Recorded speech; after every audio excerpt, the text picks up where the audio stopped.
Hello and welcome to True Crime Daily, the podcast updates. I'm your host, Anna Garcia. True crime fascination and the years-long saga of the Robert Durst case go hand in hand. Robert Durst was a millionaire real estate mogul, but controversy seemed to follow him wherever he went.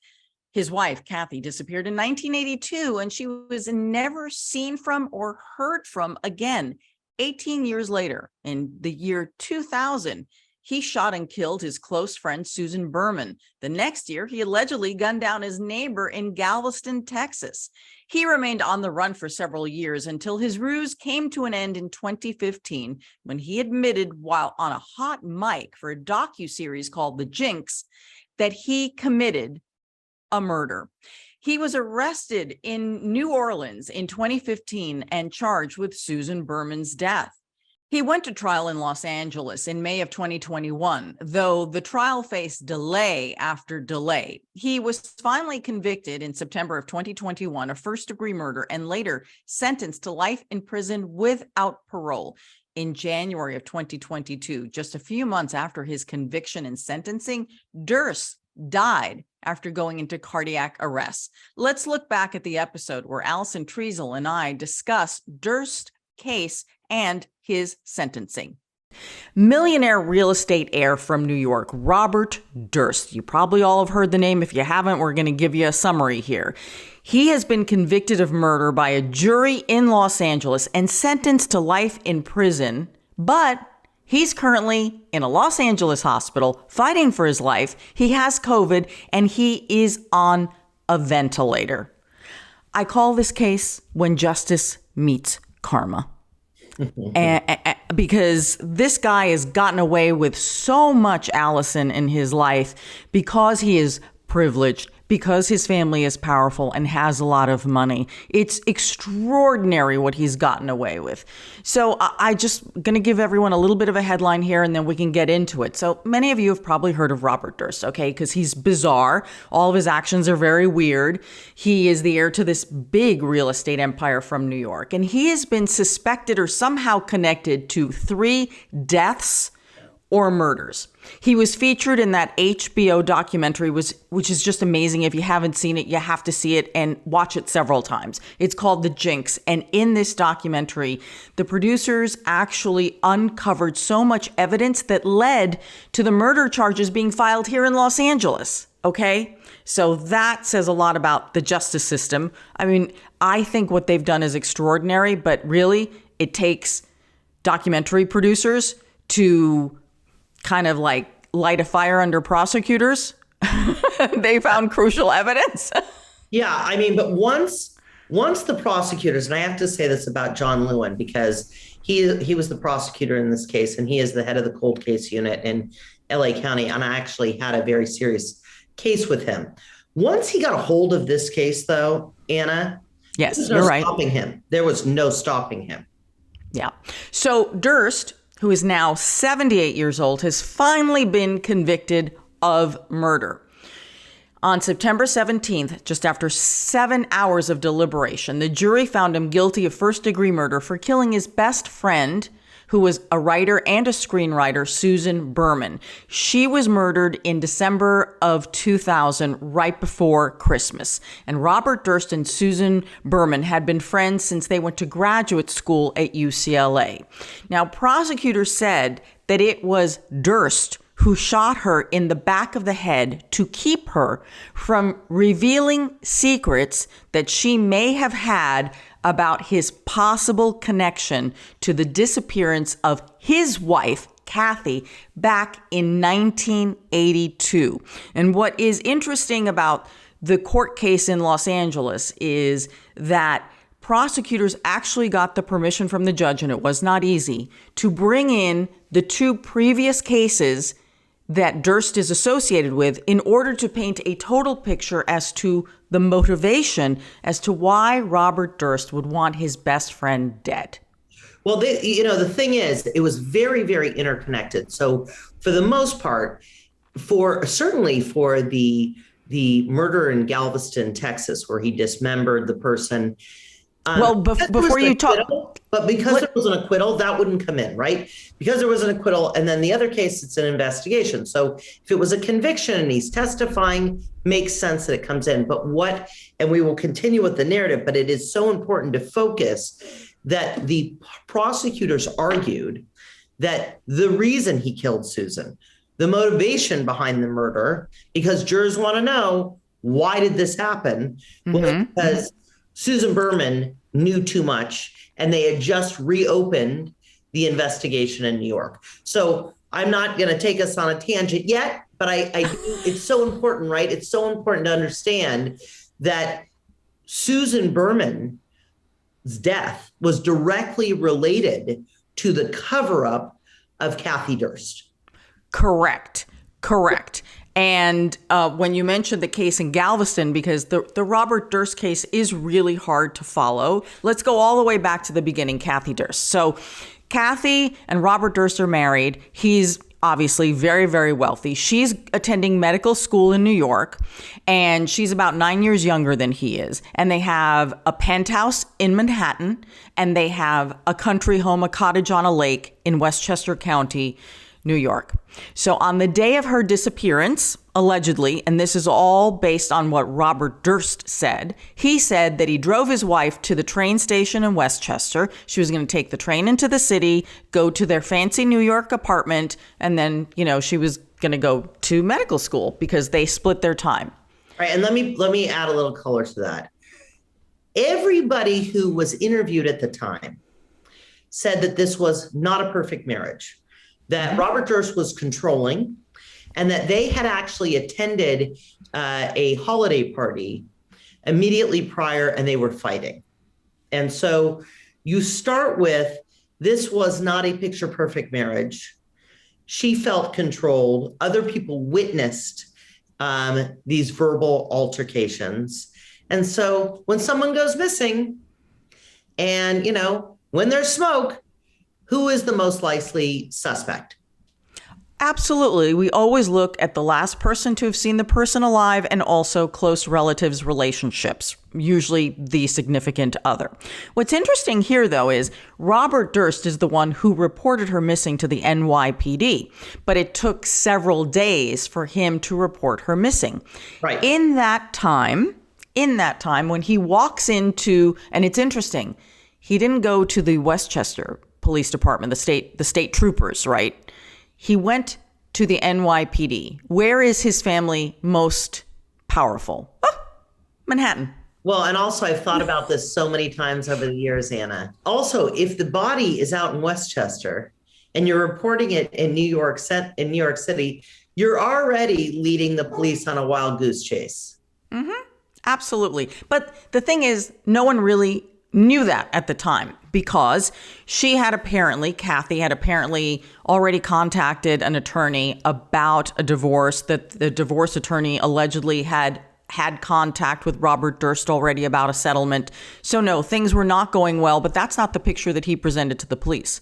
He initially told the police their marriage was fine and that they would go for days without seeing each other because they had these two homes where they split their time. Here's where it gets kind of weird. The fancy apartment building where they lived, there was a doorman, and there are all these press reports all of a sudden about how the doorman took her upstairs to the penthouse. Yeah. So the doorman saw Kathie alive. Then there were all these reports about how Kathie had called in sick to med school, which is like a weird thing to do. She called, I'm doing air quotes for those of you who are listening. She called the dean and called in sick. All these stories start to be generated in the New York press, and they're loving it because, Millionaire's wife goes missing, all this drama. They make her out to be a cokehead, all these things. They're just saying horrible things about her, and stories are being planted. All right. But wait, before you go, who planted the stories? Susan Berman. Okay, so it has, most law enforcement believe that it was actually Susan who called the school. Right. To pretending to be Kathie and said, I won't be able to make it. Okay, so that's the first thing. The second thing with the doorman, and this is actually so important, as as someone who's a defense attorney, as someone who's been in the court system, there's two things. Eyewitness identification is not always that reliable, but here, remember, we have one of the wealthiest families in the country, and these people can buy anything they want.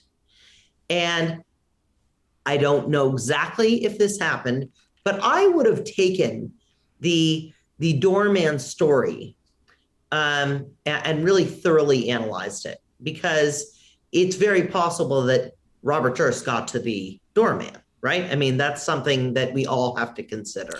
Well, I believe ultimately when the case was reopened, so Kathie Durst has never been found. Her body's never been found. And after, 1982, this is in the press for a while, and then it goes away. And then at the end of the year 2000, around Christmas time, a little before that, all of a sudden, this case is about to be reopened, but not by the NYPD, but by the Westchester state investigators, who are the state troopers who are based in Westchester. Different jurisdiction. This is where she was allegedly dropped off by her husband. The reason this is important is, I believe as the investigation continued, it was determined that the doorman never did see Kathie come home, never saw Kathie come home. Right. But I think at the time of the investigation, there should have been more scrutiny. Oh, yes. There should have been more scrutiny. Period. All the way around. Right. But the doorman specifically, who was essentially Robert Durst's alibi, right? Robert Durst's alibi, was not highly scrutinized. And I think that was a major mistake at the time, because it certainly delayed the investigation. Oh, yeah. Yeah. It just went away. I mean, Kathie's family never gave up, but Robert Durst was like, I don't know where she is. She just left. And then that story completely went away until as the narrative goes, there was an informant who told one of the state troopers in Westchester that he believed that there was information that Robert Durst had allegedly killed his wife, Kathie, in the Westchester house, had dismembered her and thrown her in the lake. So now everything is changing, and they're going to reopen this case. And here's where Susan Berman comes in. Susan Berman here in Los Angeles, who gets murdered. So Susan Berman has always been Robert's best friend, but she's having some financial troubles. And according to her friends who testified at this case in LA, they said that she had told them that she knew what really had happened, what Robert's involvement was in his wife's disappearance, that she had made the call to the dean pretending to be the wife, and that she had planted all these fake stories in the New York press to save her best friend, Robert. So Robert writes her checks. Susan Berman here in Los Angeles gets $50,000 from Robert Durst, who's apparently notoriously so cheap that every cab driver knows who he is because he doesn't, tip or anything. And she tells him that she's been contacted by the authorities because they are reopening the investigation. And they believe that she has information about his wife's disappearance. And then she's murdered. And what is unbelievable, this woman had been loyal to him. Had been his best friend, loyal to him for decades. But Robert Durst didn't see it that way. He was not taking any chances that he would be found out. So he always maintained he was never in Los Angeles. He had nothing to do with it. And the weird thing about her murder was she was shot in the back of the head. She had been dead anywhere between 1 or 2 days before her body was found. Her dogs had been running the neighborhood for 2 days. The neighbors finally called on Christmas Eve, and there's your dog who's in the background wagging his... No, he can stay. He's so cute. We're talking about dogs. He wants to be part of the podcast. All right, go ahead. Yep. Right. So they call police. Police come in. They find her dead. And so now they have a murder investigation. Then this bizarre note that is always referred to as the anonymous cadaver note is received by the Beverly Hills Police. But this is not the jurisdiction of the Beverly Hills Police. It is the jurisdiction of the LAPD. And the note simply says that there is a cadaver at this address, alerting the police that there's a cadaver. And the address is spelled improperly, incorrectly. So Beverly is spelled with an extra E at the end instead of LY. Right? So the person sends it to the wrong police department and spells it wrong. Right. I mean, and that obviously becomes pivotal information. I mean, that becomes one of the grounds on which he was convicted, right? Yes, and that's the whole case turned there. But what's incredible is that Robert Durst, for as eccentric and outrageous, he's a pretty small man, he's not really a force, was so sneaky. He was so deceptive that he had a story or an explanation for everything. Mm-hmm. So he wasn't there, and he did a really good job for years covering his tracks. So he was always sort of ahead of the police department, right? I mean, he had figured out a way to get here without anybody knowing for a very long time. Right. He flew in and out of San Francisco because he has a house in Northern California. He allegedly, there's no proof. This is why I find the conviction for his best friend, Susan Berman, so fascinating, because there was really no forensic evidence. The note and the writing on the note is the closest they got to it, but there was no DNA, no fingerprints on that note.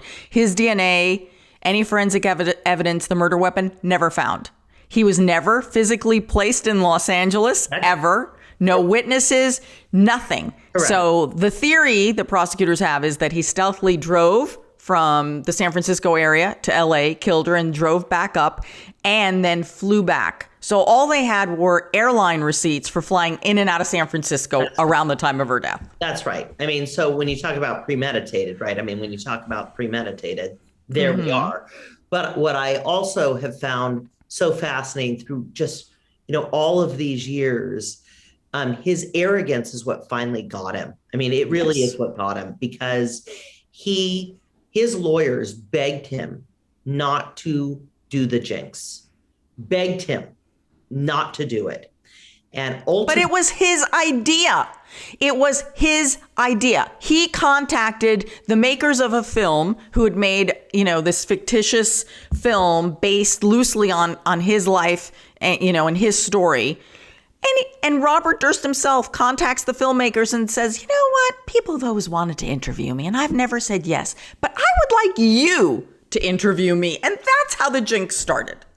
Right. But what the listeners have got to know is he literally dug his own grave. Yes.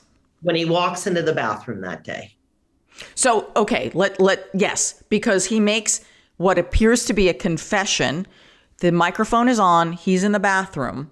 So this ties into the note. So for those of you who don't know, like we've said, that note that was sent to the police department said the cadaver, and Beverly was spelled wrong.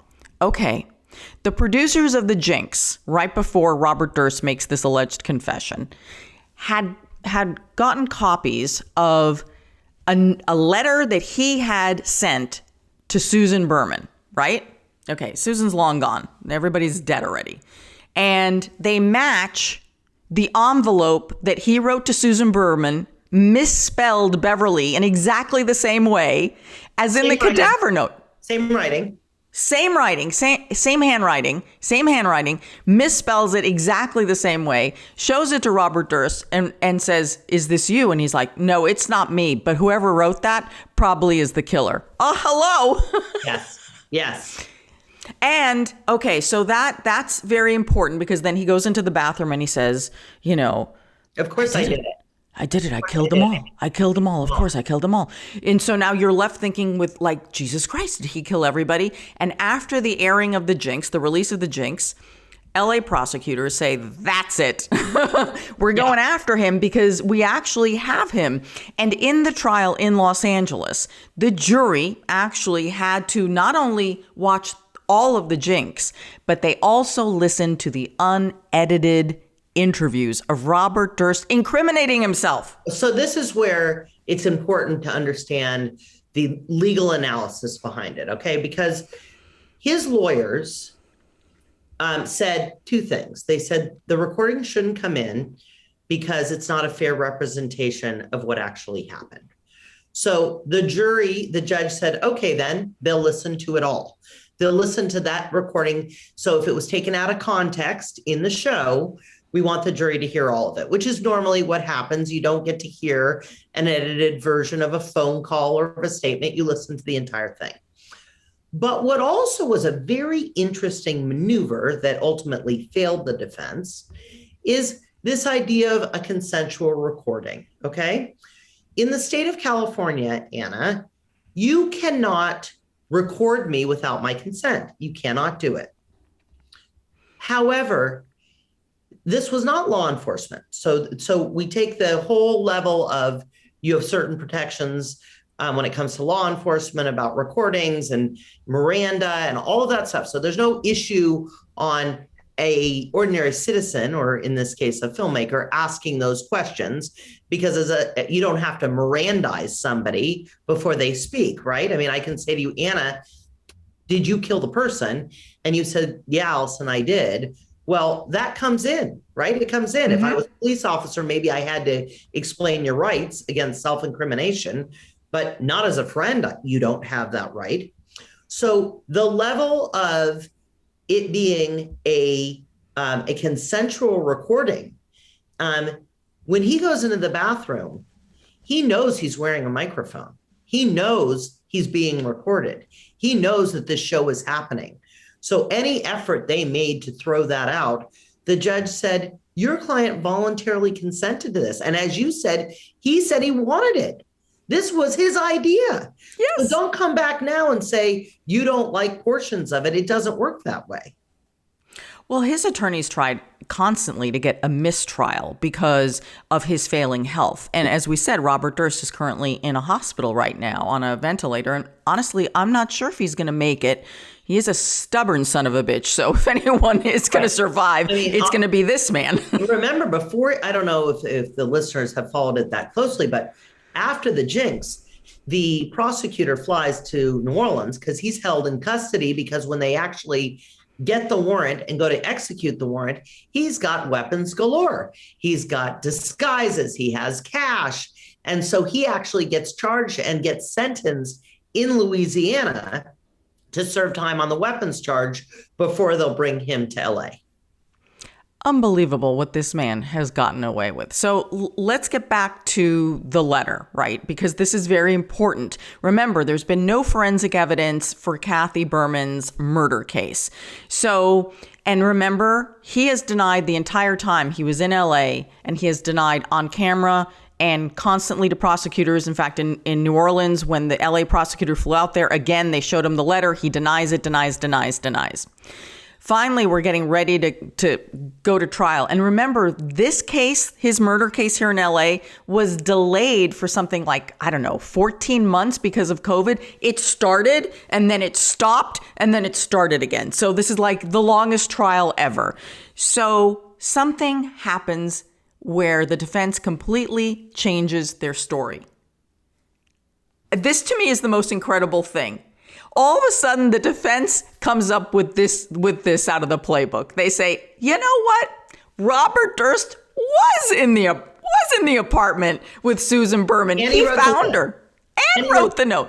And yes, and now we say he wrote the note. You know why he wrote the note?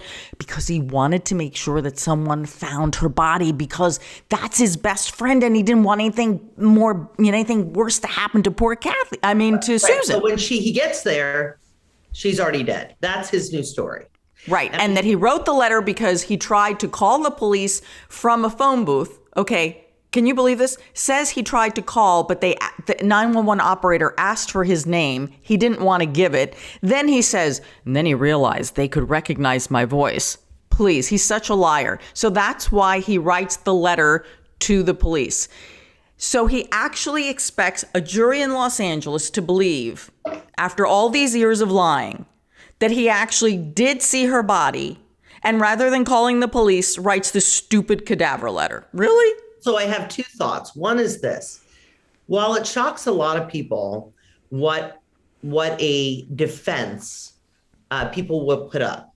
So you can say anything you want as the reason for the defense, right? So he could have said, look, a ghost came in and the ghost did the murder.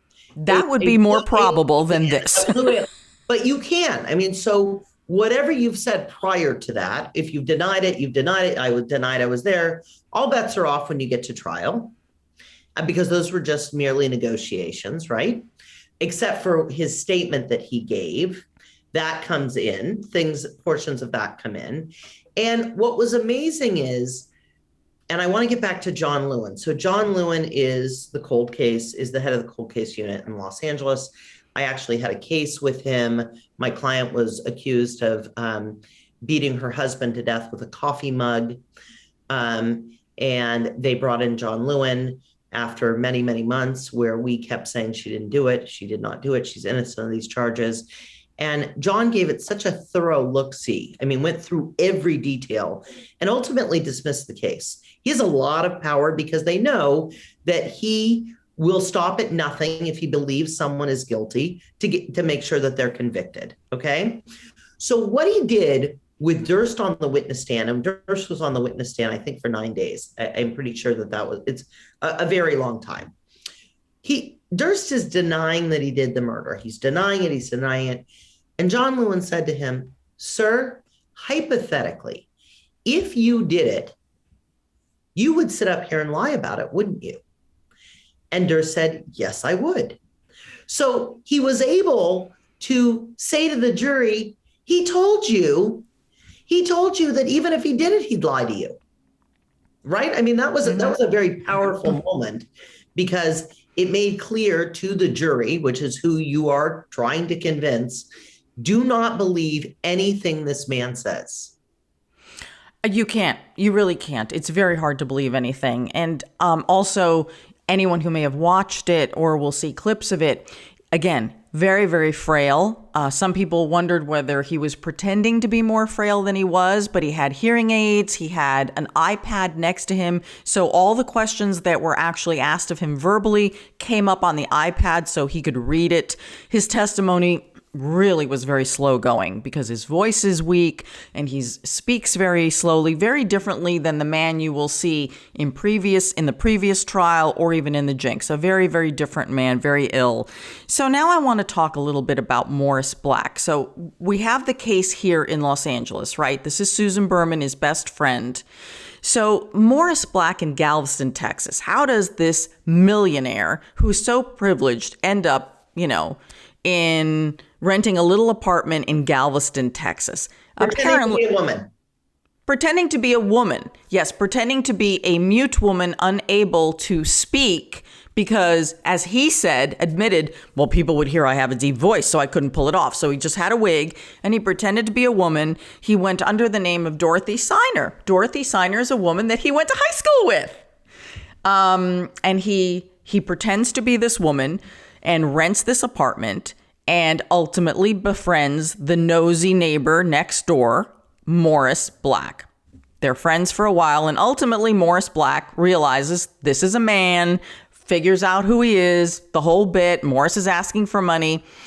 Morris is found dead, okay? Morris's body is chopped up, put in trash bags, and put into the Galveston Bay, and the pieces are discovered, all over the bay.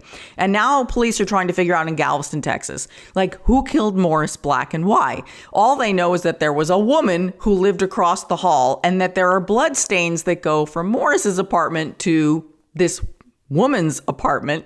They go into that apartment. It doesn't look like a woman lives there. It doesn't have things that women would have, but they do find blood stains and all this other stuff. But for the longest time, they don't know that they're actually looking for a man, and they don't know that they're looking for a millionaire named Robert Durst. Right. But by the way, that goes back to his theme of his many disguises and the cover-ups and the lengths he goes not to be detected. Yeah. So just to make sure that everyone's following along with this, the wife disappears in 1982. Susan Berman, best friend, dies in December of 2000. She's murdered. Morris Black, the nosy neighbor next door in Texas, 2001, his body's found. Okay, so understand he's under a lot of stress at this time period. The reason he's run away to Galveston is because they're opening up his wife's disappearance. Susan Berman is dead. I mean, there's a lot of bad stuff happening around this man. Okay, ultimately, the cops figure out Robert Durst is the guy. And so, they figure it out, and he's got so much incriminating evidence. He's got like Morris Black's ID and all this other stuff in the car when he's finally stopped. In Texas. And by the way, there's a dismembered body. Yes. Floating in a bay and a literal blood trail directly to him. Yes, to his apartment. Absolutely. Right. Okay. So you would think, geez, no wonder the cops in Texas arrests Robert Durst, who's pretending to be a woman. Right. No wonder they arrest him. So they arrest him. He makes bail. And he doesn't show up. He jumps bail. Okay. The Millionaire is now on the run. And it's a national story. Millionaire on the run. All right. This to me is the most unbelievable part of this story. It's actually my favorite. Isn't it? Yeah. It's my favorite too. Oh, Allison, of course it's your favorite. I mean, it's amazing. It is. I know. And I feel beyond. All right. By the way, when you say millionaire, that is such this man is worth $100 million. Yes. Yeah. Yes. Yeah. I mean, he's really rich, not just $1 million house. He is like crazy rich. I mean, even after he's paid every lawyer in every state. Yes. He's literally worth $100 million. Yes. Okay. So in Pennsylvania, all of a sudden there is a situation at a supermarket in Pennsylvania. A man has stolen like a chicken salad sandwich, and he's caught on surveillance. He's detained by security guards. The police show up. It's frickin' Robert Durst. He has stolen a sandwich from a supermarket. Go ahead. May I? Yes. And he has $37,000 on him. In the car, on him. Right. He has the sandwich is $3.70 probably, and he has $37,000 on him. I know, he could have bought the entire supermarket, the contents of the supermarket, but he steals a stupid sandwich. And he has now shaved his head, and he has shaved his eyebrows, which doesn't make any sense, the whole eyebrow thing. And when the cops realize that they have millionaire heir Robert Durst wanted for a murder in Texas, and that his wife's disappearance, and that his best friend in LA is dead. Can you imagine? Can you imagine? It's huge. The beat cop that gets that call, and he's like, oh God, are you kidding me? A shoplifting, this old man, like this guy is probably hungry, and he's probably down on his luck, and I'm going to waste my day with paperwork. Oh my gosh, look who this is. Oh, by the way, he's also has 2 guns in his car. Oh yeah. Yeah, he's always had guns. They've always been in practically every vehicle he's been pulled over in, he's had guns. Okay. Yeah. So he gets extradited back to Galveston, Texas, and he's going to stand trial in Texas. Now, this is the amazing part of this case. So he actually takes the stand in his own defense, kind of like he did here in LA. But here's the defense, and it's the same attorney, Dick DeGuerin, who's a big shot Texas attorney. Okay, we got to stop. Why? Dick DeGuerin, who is a very good lawyer. Okay, he's a very good lawyer. Mm-hmm. He's a big shot attorney in Texas. But not LA. So the cowboy hat, the cowboy boots, that makes a big splash in Texas, but not so much in LA.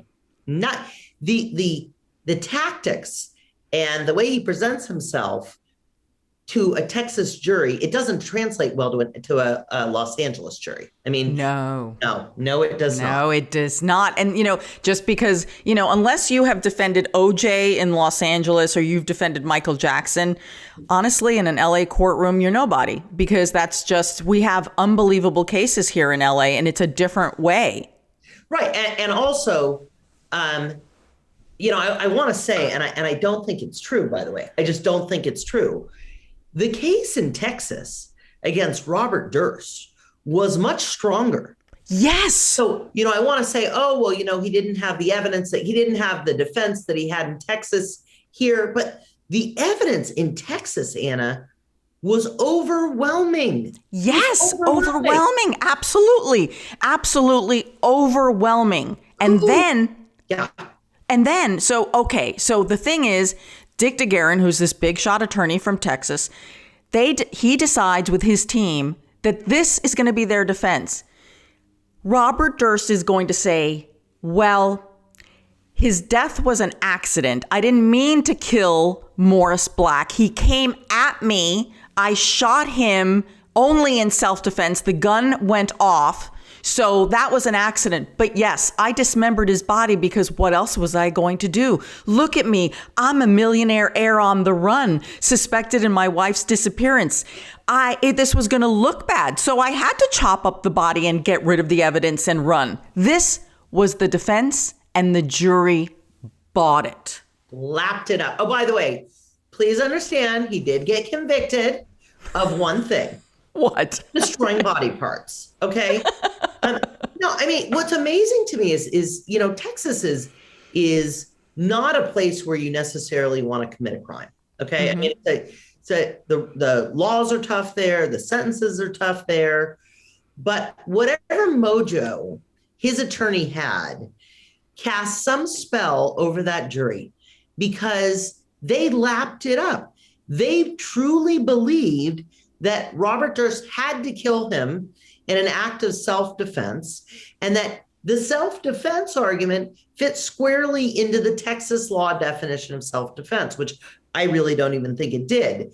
But it's amazing to me. It really is. It's amazing to me that in a high-profile trial where someone admits to chopping up a body, there could be an acquittal. It's just shocking. It is shocking. I mean, you can even see Robert Durst. He keeps asking his attorneys, did they say not guilty? Yeah. And if you watch any of the trial video, you will see that it's a different Robert Durst. He is the eccentric New Yorker who is kind of funny and entertaining. And you can hear the jury laughing. Yeah. And, when the prosecution is saying, so you're saying, Mr. Durst, that you had the gun like this and he's like, well, not exactly like that. He has the jury buying it. Okay, yeah. The jury buys his story. He had no choice but to chop up the body. And so he's found not guilty, really, of murder. He's found not guilty of murder, which is shocking. Yeah. So then, and it's after that when he feels so confident that he decides that he will sit down to do the interview with the Jinx, which then leads to the case here in Los Angeles. It's all his own frickin' doing. Right, and so that's what sort of leads us full circle here, is that his arrogance, yes, his narcissism, his desire to, he believed that he had beat the system.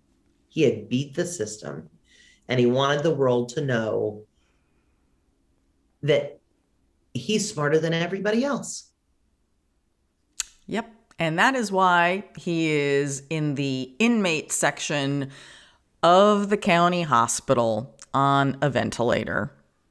And by the way, I actually don't think it's an act. I actually think that he is that sick. I think so too. Yeah, he is very ill without question. I mean, he looks it. He looks dreadful. Yeah. The other thing that's looming now is, so of course there is justice for Susan Berman, for her friends and her family. But Kathie Durst in New York, her family's asking, when will there be justice for Kathie McCormick Durst, right? This is what they're asking. So the New York Daily News has published a report saying that the Westchester DA has convened a grand jury, which of course is always secret, has convened a grand jury, and it's very possible that they will either bring forth charges against Robert Durst, or at the very least is reopening the case. Right. And I want to explain that to people because many years ago, I was involved in a capital death penalty case in Los Angeles. And the man was convicted and he got the death penalty. He had been accused of a murder in Las Vegas as well. And he was extradited and put on trial in Las Vegas. And the question is always, well, why are you wasting the taxpayers' money? He's already been sentenced. And why are we doing this again? There's two reasons why. Number one, like that family in Nevada, in Las Vegas, Kathie Durst's family deserves justice. And he's never been held accountable for her death. That's number one. Yep. Number two is there's always a chance that a murder conviction can be overturned on appeal. So in California, you have a right to an appeal. If that murder conviction is overturned for whatever reason, juror misconduct, certain evidence was admitted and it shouldn't have been, whatever that is, and this person then gets out or is retried and gets acquitted or whatever that is, there's no guarantee that they're spending the rest of their life in prison for that case. So a lot of people will say, look, it's a lot of money and this man's about to die. And I mean, if I'm New York, I'd probably wait for him to recover or not, of course. I mean, for him to recover or not. But you can understand why her family says, no, we don't care that there's been a conviction in Los Angeles. We deserve justice for our daughter, our sister, and no matter what happened in Los Angeles, that wasn't our case. So that is why, and for listeners to hear it, because these cases and to extradite him, and he's somebody that costs a lot of money to take care of in prison. I mean, a lot of money, right? But why would you spend the money? And the answer is because if it was your family member, would you feel that there was justice served if the person was never tried for their murder? And the answer is no way. And one more thing, Allison, the fact that Robert Durst has so many times, at least in 2 cases now, at the very last minute, changed his story and actually admitted to things. What if they charge him in Westchester and he pulls another stunt again and reveals where Kathie's body is? Can you imagine? I mean, that's what I'd be hanging on. That's what I'd be waiting for. Where is Kathie? Well, I mean, I think that, I am sure that they have considered, and that's such a great point that you raise. I'm sure that they have considered and spoken to the family about, hey, if he tells you where the body is, what do you think about running and he pleads and just running the time concurrently or giving him 10 years, something. But I honestly, on his deathbed, I don't think this man will ever tell where Kathie Durst was buried or if he did it ever.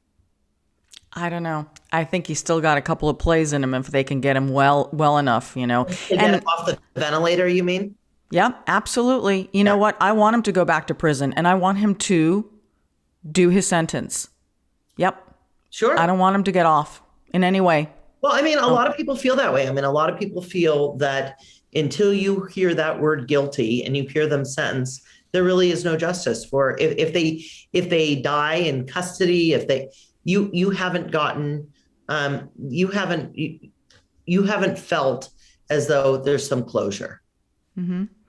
Well, I think this is very interesting. I think if he survives, there could be a couple of surprise moves left in Robert Durst, and hopefully it will be revealing about what happened to Kathie. So, Allison, if someone needs a defense attorney in Los Angeles or wants to follow you on social media, where can people find you? Thank you. So I am a criminal defense attorney in Los Angeles.